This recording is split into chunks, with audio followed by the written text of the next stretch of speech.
ونستغفره ونعوذ بالله من شرور أنفسنا وسيئات أعمالنا من يهده الله فلا مضل له ومن يضلله فلا هادي له وأشهد أن لا إله إلا الله وحده لا شريك له وأشهد أن محمدًا عبده ورسوله اللهم صل على محمد وعلى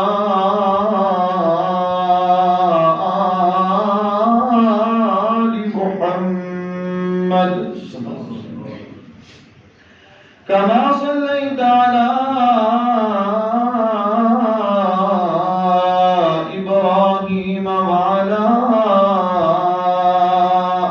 آل إبراهيم إنك حميد مجيد اللهم بارك على محمد وعلى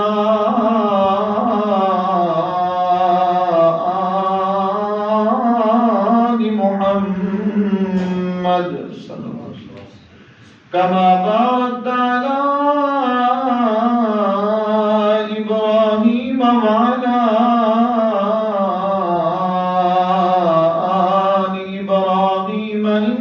حميد مجيد أما بعد فإن خير الحديث كتاب الله وخير الهدي هدي محمد صلى الله عليه وسلم وشر الأمور محدثاتها وكل محدثة بدعة وكل بدعة ضلالة وكل ضلالة في النار رب اشرح لي صدري ويسر لي أمري واحلل عقدة من لساني يفقهوا قولي رب زدني علما رب زدني علما رب زدنا علما أعوذ بالله من الشيطان الرجيم بسم الله الرحمن الرحيم لقد رضي الله عن المؤمنين إذ يبايعونك تحت الشجرة فعلم ما في قلوبهم فأنزل السكينة عليهم وأثابهم فتحا قريبا صدق الله مولانا العظيم وصدق رسوله النبي الكريم ونحن على ذلك من الشاهدين والشاكرين والحمد لله رب العالمين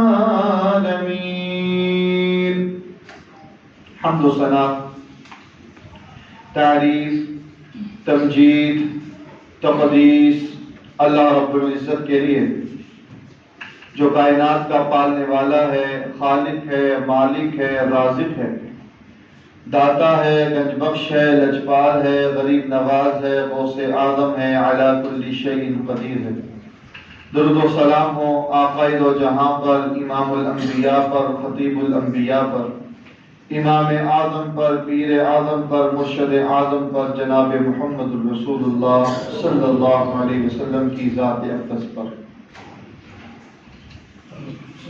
دعا ہے اللہ تعالی ہمارا یہاں پر آنا بیٹھنا سننا سنانا اللہ تعالیٰ اپنی بارگاہ کے اندر منظور و مقبول فرمائے اور ہم سب کا ذریعہ نجات کا سبب بنے اللہ ہم سب کو بار بار اپنے گھر کی زیارت نصیب فرمائے دنیا کائنات میں ابو بکر عمر رضی اللہ تعالی عنہما کے بعد اگر کسی کا نمبر آتا ہے وہ رسول اللہ صلی اللہ علیہ وسلم کے داماد پیکر شرم و حیا جناب سیدنا عثمان رضی اللہ تعالی عنہ کا آتا ہے۔ یہ عثمان وہ عثمان ہیں جن کا خلفائے اربعہ میں سے تیسرا نمبر ہے۔ یہ عثمان وہ عثمان ہیں جن کا عشرہ مبشرہ میں سے تیسرا نمبر ہے۔ عثمان وہ عثمان ہے کہ السابقون الاولین کی موتیوں میں سے، السابقون الاولون کی لڑی میں سے ایک موتی وہ بھی ہے جن کا نام عثمان ہے رضی اللہ تعالی عنہ۔ سیدنا عثمان جو تھے ان کا ننیال بنو ہاشم تھا۔ اللہ کے نبی صلی اللہ علیہ وسلم جس خاندان میں پیدا ہوئے اس کا نام کیا تھا؟ بنو ہاشم۔ اور سیدنا عثمان ان کا ننیال کیا ہے؟ بنو ہاشم۔ عثمان رضی اللہ تعالی عنہ اللہ کے نبی صلی اللہ علیہ وسلم کی سکی پھوپھی جو تھی ان کی بیٹی کے بیٹے تھے۔ اللہ کے نبی صلی اللہ علیہ وسلم کے ساتھ ان کا بڑا قریبی خاندانی تعلق تھا۔ اسلام کی دعوت دی آپ صلی اللہ علیہ وسلم نے تو سب سے پہلے کون ایمان لائے؟ ابو بکر رضی اللہ تعالی عنہ۔ تبلیغ کا سلسلہ شروع ہوا، لوگوں کو واعظ و نصیحت کرتے رہے۔ ابو بکر رضی اللہ تعالی عنہ بھی آپ صلی اللہ علیہ وسلم کی بتلائی ہوئی باتوں کو سنتے اور آگے لوگوں تک پہنچاتے، حتیٰ کہ آپ ابو بکر رضی اللہ تعالی عنہ سیدنا عثمان رضی اللہ تعالی عنہ کو واعظ کرتے ہیں، نصیحت کرتے ہیں، دین کی دعوت دیتے ہیں، اسلام کا بتلاتے ہیں، قرآن کی آیات ان کو پڑھ کر سناتے ہیں۔ ایک دن ابو بکر رضی اللہ تعالی عنہ جو تھے وہ عثمان غنی رضی اللہ تعالی عنہ کو اللہ کے نبی صلی اللہ علیہ وسلم کے پاس لے آئے۔ آپ صلی اللہ علیہ وسلم نے ان کو دعوت دی، اسلام کا پیغام دیا، اسلام قبول کرنے کی دعوت دی، قرآن کی آیات پڑھ کر ان کو بتلائیں، قرآن کی آیات ان کو سنائیں۔ عثمان غنی رضی اللہ تعالی عنہ اسلام قبول کر لیتے ہیں۔ اسلام قبول کیا، اللہ کے نبی صلی اللہ علیہ وسلم نے نبوت کا اعلان کیا۔ اب مخالفین بڑھتے جا رہے ہیں اور مسلمانوں کی تعداد جو تھی وہ ابھی تھوڑی سی تھی۔ رسول اللہ صلی اللہ علیہ وسلم کی کتنی بیٹیاں تھیں؟ 4۔ آپ کی 4 بیٹیاں تھیں اور آپ نے 3 کا نکاح جو تھا وہ نبوت سے پہلے ہی کر دیا تھا۔ 2 بیٹیوں کا نکاح ابو لہب کی بیٹوں کے ساتھ اور 1 بیٹی کا نکاح آس کے ساتھ آپ صلی اللہ علیہ وسلم نے نبوت سے پہلے ہی کر دیا تھا۔ جب نبوت کا اعلان ہوا تو اپنے بھی پرائے ہو گئے، اپنے بھی دشمن بن گئے، اپنے بھی آپ کو مارنے کے لیے تیار ہو گئے، اپنے جو تھے وہ آپ کی مخالفت کے لیے پورے زور شور کے ساتھ آپ کے سامنے آ کر کھڑے ہو گئے۔ ابو لہب اور اس کے بیٹوں نے رشتے سے انکار کر دیا، ابھی رخصتی نہیں ہوئی تھی۔ اس کے بعد اللہ کے نبی صلی اللہ علیہ وسلم نے نبوت کے بعد سب سے پہلا رشتہ جس کے ساتھ کیا ہے وہ مسلمان کا نام کیا ہے؟ عثمان ہے۔ اللہ کے نبی صلی اللہ علیہ وسلم نے نبوت کا اعلان کرنے کے بعد، پیغمبر آخری ہونے کے بعد سب سے پہلا رشتہ جس ہستی کے ساتھ جوڑا اس ہستی کا نام کیا تھا؟ عثمان ہے۔ اور یہ رشتہ، یہ انتخاب محمد رسول اللہ صلی اللہ علیہ وسلم کا اپنا نہیں تھا، بلکہ رب رحمان کا یہ انتخاب تھا، کیونکہ جب نبوت مل جائے، جب رسالت مل جائے تو پھر نبی جو ہوتا ہے وہ اپنی مرضی سے کوئی بات کہہ سکتا نہیں، اپنی مرضی سے کوئی فیصلہ کر سکتا نہیں، کیونکہ قرآن کا یہی فیصلہ ہے کہ وما ينطق عن الهوى ان هو الا وحی یوحی علمہ شدید القوی ذو مرۃ فاستوى، کہ نبی اپنی مرضی سے بول سکتا نہیں، نبی صلی اللہ علیہ وسلم جو ہے وہ اپنی مرضی سے فیصلہ کر سکتے نہیں، نبی جو ہے وہ اپنی مرضی سے کہیں جا سکتے نہیں، جو اللہ حکم دے، جو اللہ وحی کرے، اسی وحی کے مطابق جو ہے وہ انبیاء فیصلہ کیا کرتے۔ لہذا یہ انتخاب جو تھا عثمان غنی رضی اللہ تعالی عنہ کا، یہ کس کا تھا؟ رب رحمان کا تھا۔ یہ بہت بڑا اعزاز اگر حاصل ہے تو سیدنا عثمان رضی اللہ تعالی عنہ کو حاصل۔ یہاں سوال کرنے والے ایک سوال کرتے ہیں، وہ یہ ہے کہ سیدنا عثمان کی تو شادی ہو گئی سیدہ رقیہ رضی اللہ تعالی عنہا کے ساتھ، اب اعتراض کرنے والے اور سوال کرنے والے یہاں سوال کرتے ہیں کہ کیا سیدہ عائشہ رضی اللہ تعالی عنہا کا مقام زیادہ ہے یا سیدہ خدیجہ رضی اللہ تعالی عنہا کا مقام زیادہ ہے؟ یہاں یہ بات پیش کی جاتی ہے کہ دونوں میں سے کون اعلیٰ ہے، کون افضل ہے؟ تو مختصر سی بات یہی ہے کہ جب اللہ کے نبی صلی اللہ علیہ وسلم کا نکاح سیدہ خدیجہ رضی اللہ تعالی عنہا کے ساتھ ہوا، اس وقت آپ محمد بن عبداللہ تھے، محمد بن عبداللہ تھے، اور جب آپ کا نکاح سیدہ عائشہ رضی اللہ تعالی عنہا کا تھا، ان کے ساتھ نکاح ہوا تو اس وقت آپ محمد رسول اللہ صلی اللہ علیہ وسلم تھے۔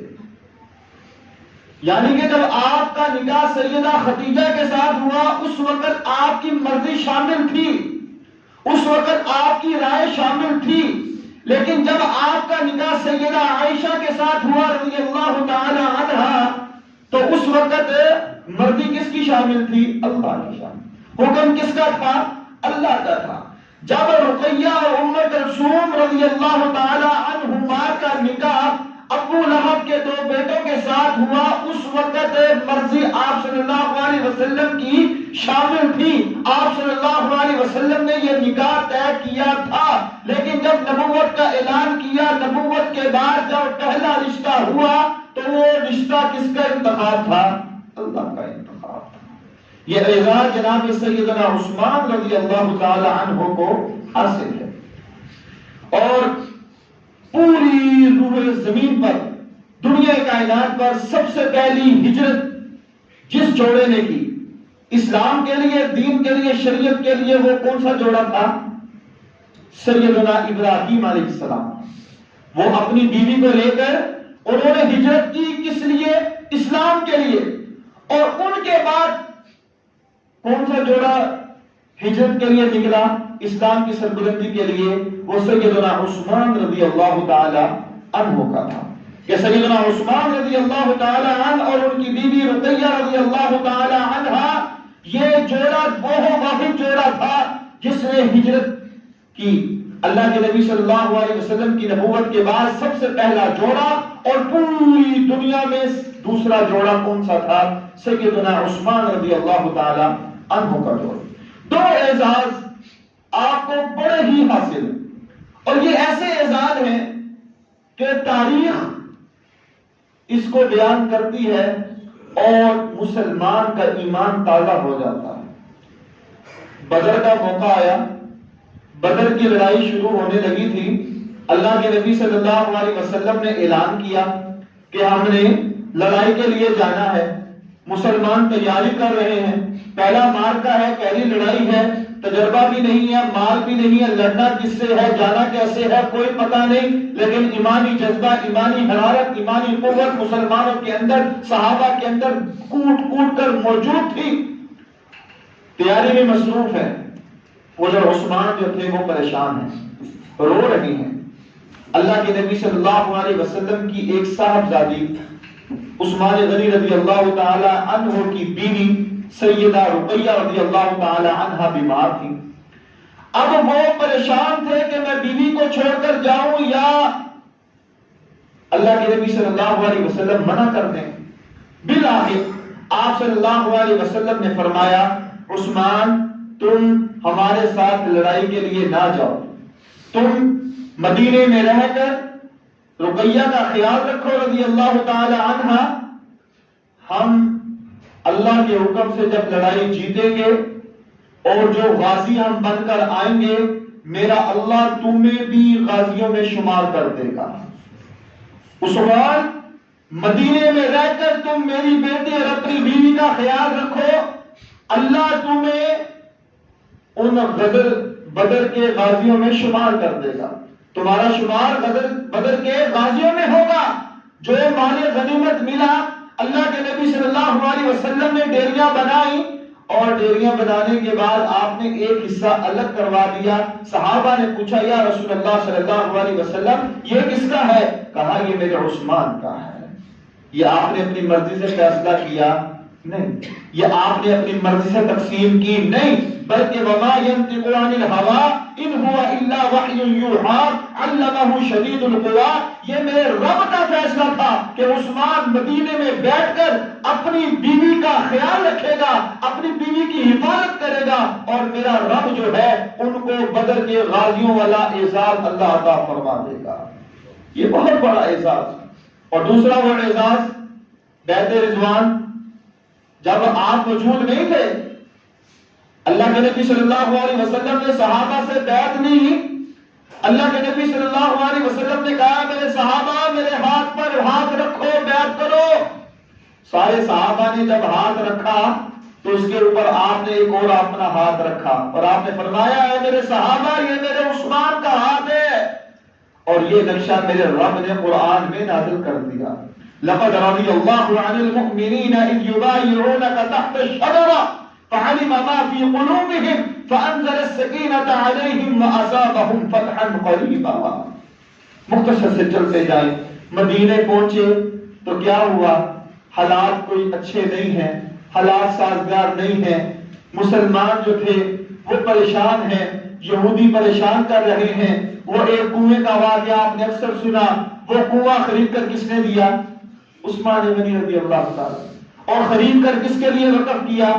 مسلمانوں کے لیے وقف۔ اللہ کے نبی صلی اللہ علیہ وسلم مدینہ پہنچے، مسلمان وہاں پر موجود ہیں، لوگ اسلام قبول کر رہے ہیں، مسجد تنگ پڑ گئی، آپ نے اعلان کیا، اور آپ کے اعلان کے بعد وہ کون تھا جس نے مسجد کے لیے یہ اعلان کیا کہ اللہ کے نبی صلی اللہ علیہ وسلم اب اعلان کرنے کی ضرورت نہیں ہے، میں اکیلا ہی اس پوری مسجد کو تعمیر کرواؤں گا، یہ جگہ خرید کر میں مسجد کے لیے وقف کر دوں گا؟ وہ کون سی ہستی تھی؟ سیدنا عثمان تھے۔ غزوہ تبوک کی باری آئی تو آپ نے فرمایا میرے صحابہ آؤ مال جمع کرواؤ، جو مال دے گا میں محمد صلی اللہ علیہ وسلم اس کو جنت کی ضمانت دوں گا۔ آپ نے اعلان کیا، عثمان کھڑے ہوئے 100 اونٹ دیا، آپ نے پھر اعلان کیا، حتیٰ کہ 7 مرتبہ اعلان کیا، اور 7 مرتبہ عثمان غنی رضی اللہ تعالی عنہ نے کھڑے ہو کر 700 اونٹ اللہ کی راہ میں وقف کر دیا۔ آپ نے کیا فرمایا؟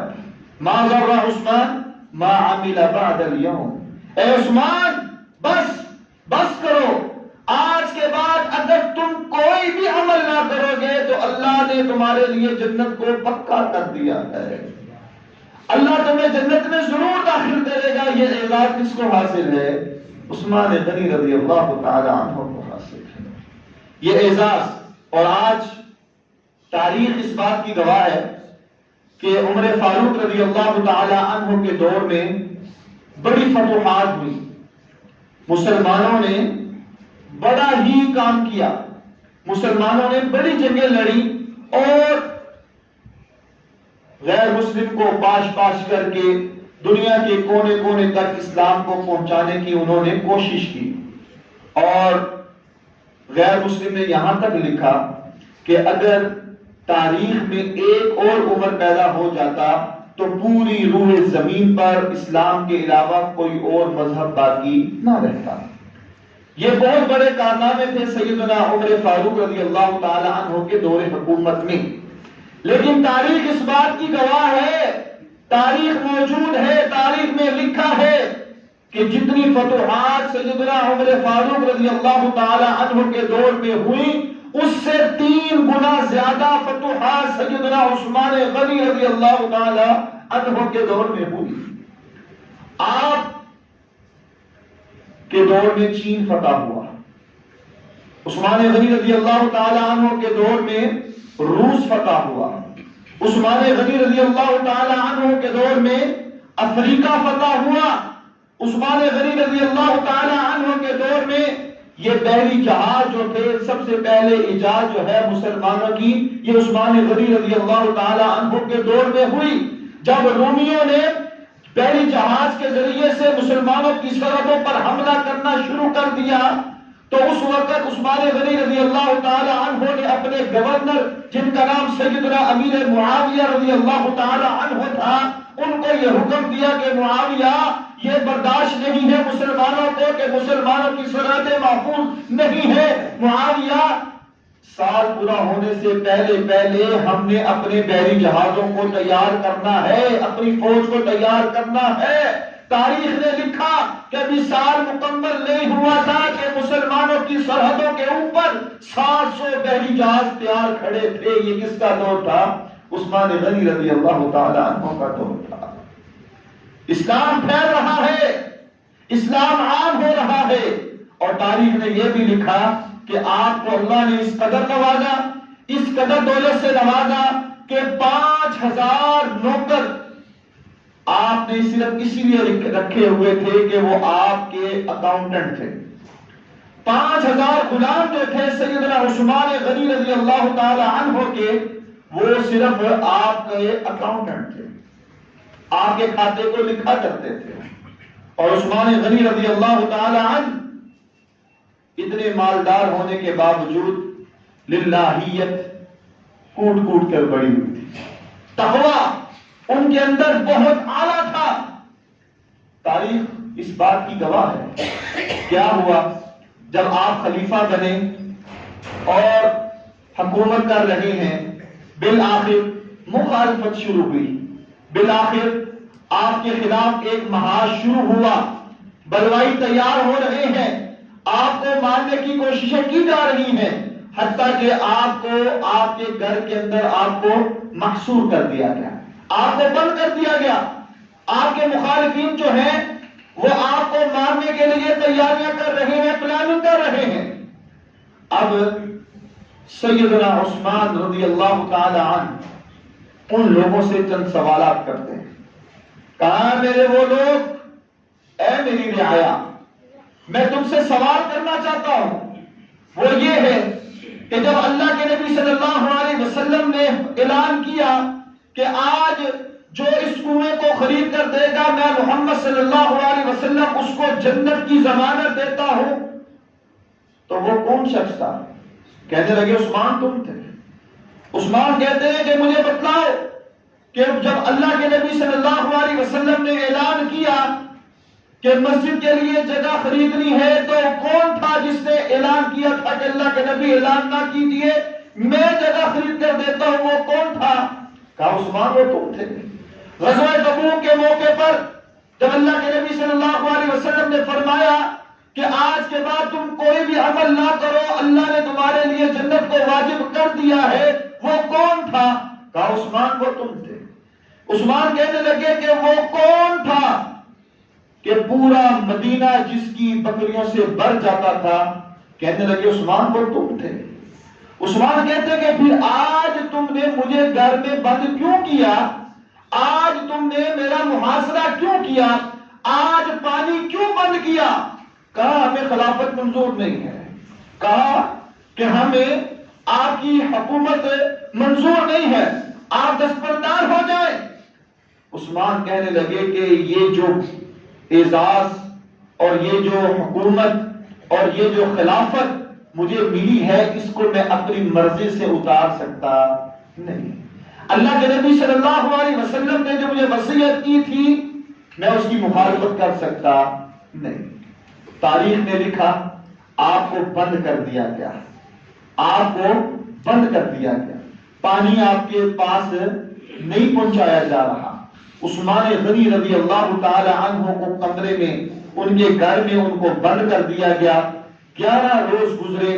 تاریخ نے لکھا ہے، تاریخی روایت کے مطابق 11ویں روز سیدہ عائشہ رضی اللہ تعالی عنہ کو پتہ چلا کہ عثمان کے ساتھ یہ معاملہ ہے، تو وہ پانی کو مشکیزے میں بھر کر اور سواری میں سوار ہو کر آپ کے گھر جا رہی تھی کہ ان بلوائیوں نے، ان منافقوں نے، ان فاسقوں نے، ان فاجروں نے نیزہ مارا اور وہ مشکیزہ جو تھا وہ ٹوٹ گیا، پانی نیچے گر گیا، اور جس سواری پر سیدہ عائشہ رضی اللہ تعالی عنہ سوار تھی اس سواری کو بھی انہوں نے نیزہ مارا اور وہ واپس دوڑ گیا.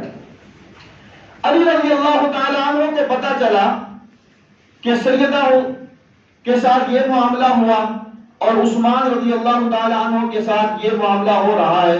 انہوں نے اپنے دونوں بیٹوں کو بھیجا، حسن و حسین رضی اللہ تعالی عنہ کو بھیجا کہ جا کر اپنے خالو کو پانی دے کر آؤ اور اپنے خالو کی حفاظت کے لیے تم وہاں پر رک جاؤ. اب وہ دونوں گئے، پانی لے کر گئے، روکنے والوں نے روکا، بلوائیوں نے روکا. اب حسن و حسین جو تھے وہ ان کے ساتھ لڑنے لگے.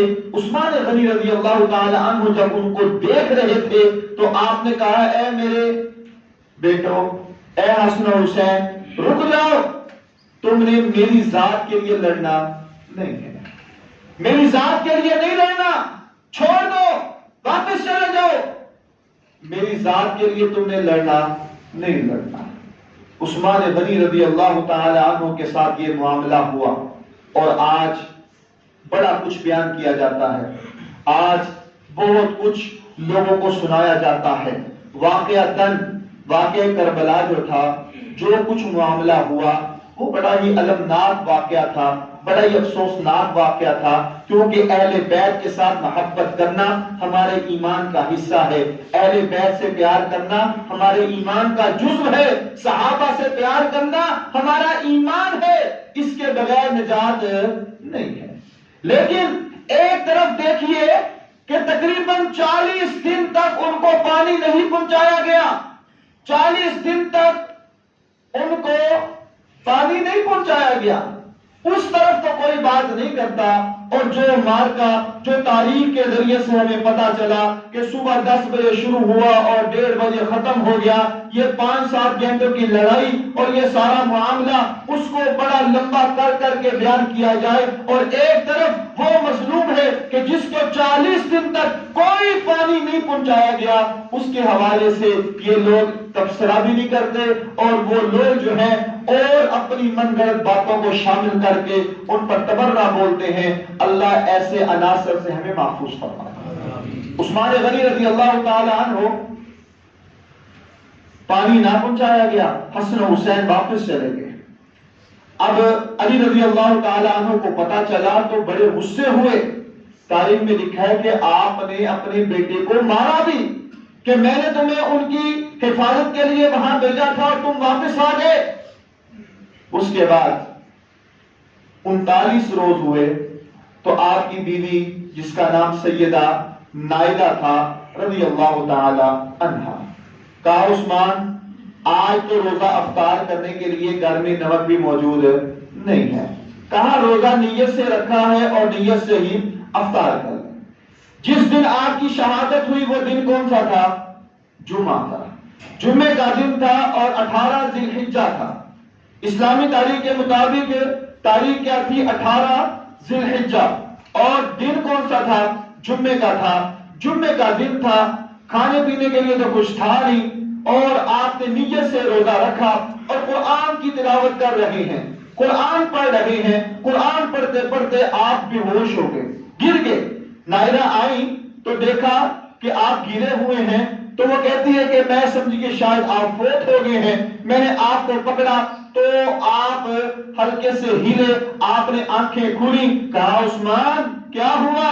طبیعت نڈال ہو گئی، تم بے ہوش ہو گئے. کہا جب میں ایسے گرا تو میں نے خواب میں دیکھا کہ اللہ کے نبی صلی اللہ علیہ وسلم اور عمر فاروق رضی اللہ تعالی عنہ آئے ہیں اور پوچھنے لگے عثمان کیا ہوا، کیا حال ہے؟ کہا اللہ کے نبی صلی اللہ علیہ وسلم اتنے روز گزر گئے، نہ میں نے کچھ کھایا ہے نہ میں نے کچھ پیا ہے، نیت سے روزہ رکھ رہا ہوں، نیت سے روزہ افطار کر رہا ہوں۔ تو کہتی ہے نائلہ، عثمان کہتے کہ نائلہ آج محسوس ایسے ہوتا ہے۔ اللہ کے نبی صلی اللہ علیہ وسلم کہنے لگے کہ آج روزہ افطار تم ہمارے ساتھ ہی کر لینا۔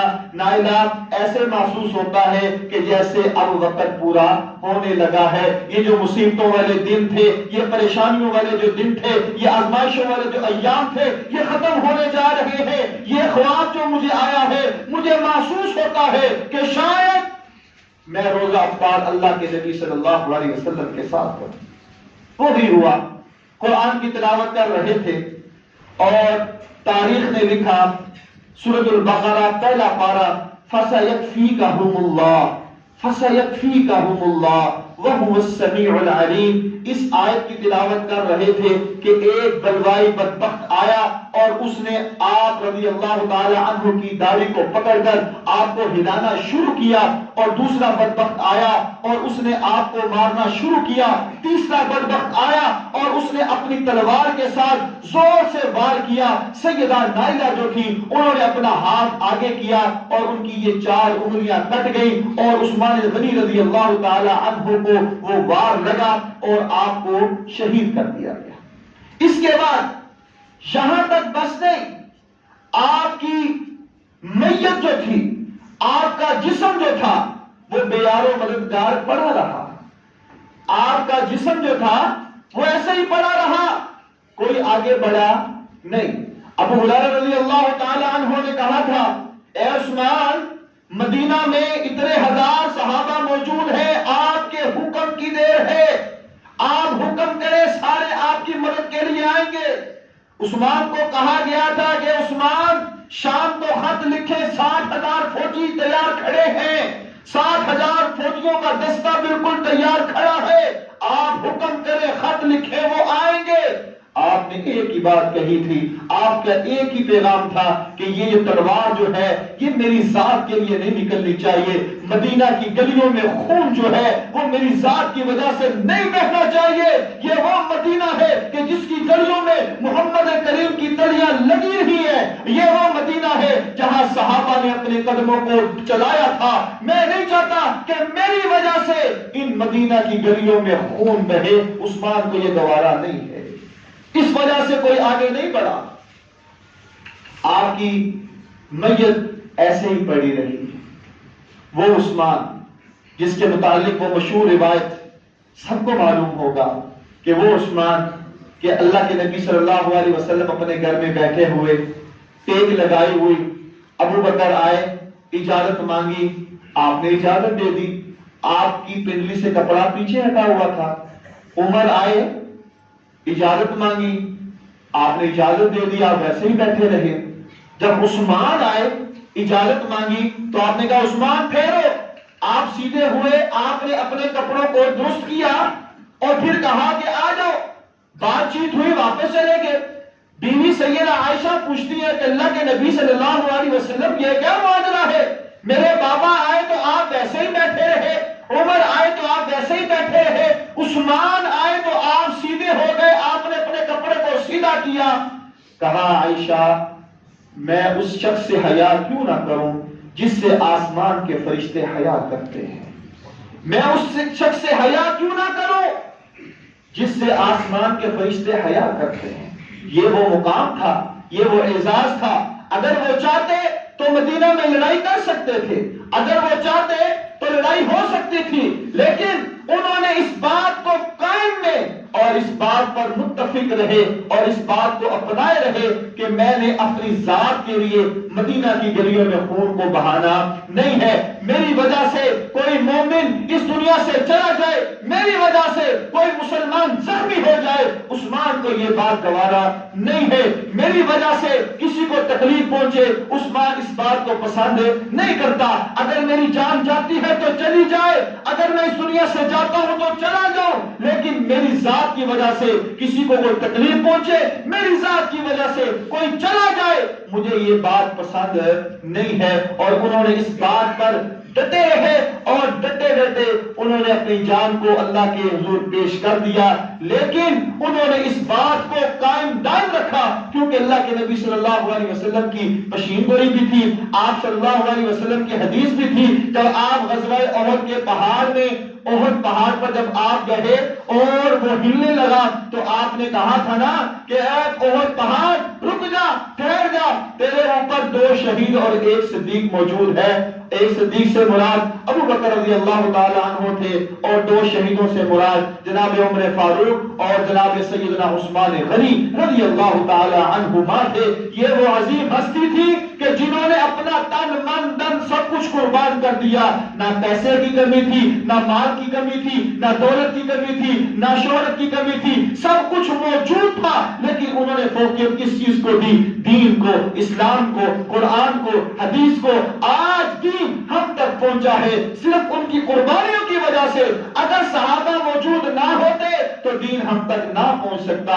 ان کی قربانیاں ہیں کہ آج ہم مسجدوں میں بیٹھے ہیں، یہ ان کی قربانیاں ہیں کہ آج ہم دین سیکھ رہے ہیں، یہ ان کی قربانیاں ہیں کہ آج ہمیں کوئی محنت نہیں کرنی پڑی، یہ انہوں نے دن رات محنت کی، قرآن کو جمع کیا، وہ عثمان تھے، قرآن کو لکھوایا، وہ عثمان تھے، قرآن کو صحیفوں میں اکٹھا کیا، وہ عثمان تھے، وہ قرآن کو انہوں نے لوگوں کے آگے تقسیم کیا، دنیا کے مختلف ممالک میں پہنچایا، وہ عثمان تھے، وہ عثمان تھے جو سخاوت میں بھی آگے تھے، وہ عثمان تھے جو ہر کام میں بھی آگے تھے، وہ عثمان تھے کہ جن کے گھر میں نبی صلی اللہ علیہ وسلم کی 2 بیٹیاں بھی تھیں، اور پوری کائنات میں 1,24,000 کم و بیش انبیاء آئے ہیں، پوری تاریخ میں کوئی ایسا انسان نہیں ملے گا کہ جس کے گھر میں نبی کی 2 بیٹیاں موجود ہوں سوائے ایک انسان کے۔ وہ کون تھے؟ جناب سیدنا عثمان رضی اللہ تعالی عنہ تھے۔